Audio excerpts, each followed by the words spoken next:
মানে ফকিৰাগাঁও টাউন কমিটিৰ চেয়াৰমেনৰ দায়িত্ব পালে কি ক'ব? প্ৰথমতে মই সকলোৰে নমস্কাৰ যাচিছোঁ। মোক BPF দলৰ সন্মানীয় সভাপতি তথা BTCৰ চিফ শ্ৰদ্ধাৰ শ্ৰীযুত হাগ্ৰামা মহিলাৰী ডাঙৰীয়াই ফকিৰাগাঁও মিউনিচিপাল বৰ্ডৰ মোক যি চেয়াৰমেনৰ দায়িত্ব দিলে তাৰ কাৰণে তেখেতক অশেষ ধন্যবাদ জ্ঞাপন কৰিছোঁ।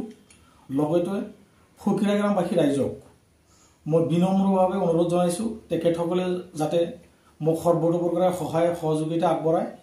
মই ফকিৰাগাঁওৰ উন্নতিৰ কাৰণে যিখিনি মই চেষ্টা সকলোখিনি চেষ্টাই মই কৰিম আৰু নিশ্চিতভাৱে যেহেতু চৰকাৰ BPFৰ হাগ্ৰামা মহিলা ডাঙৰীয়াৰ নেতৃত্বত BPFৰ চৰকাৰ চলি আছে, গতিকে মই আশাবাদী BPF চৰকাৰৰ তৰফৰ পৰাও নিশ্চয় ফকিৰাগাঁও টাউনৰ কাৰণে যথেষ্ট পৰিমাণে পুঁজি দিব বুলি মই আশাবাদী আৰু ফকিৰাগাঁওৰ উন্নতি যে হ'ব এইটো নিশ্চিত। আজি বিৰছা মুণ্ডাৰ